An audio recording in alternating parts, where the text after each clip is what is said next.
Всем привет! Ходила сегодня опять в лес за шишками. Сделала 2 баночки.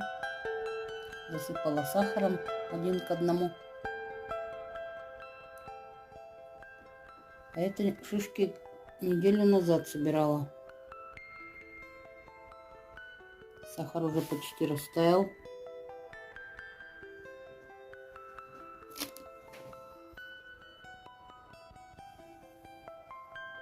Стоит у меня все на окне, на солнышке.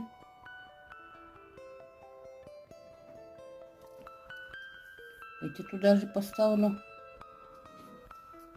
Будет классный сироп через 3,5 месяца. Сироп от кашля.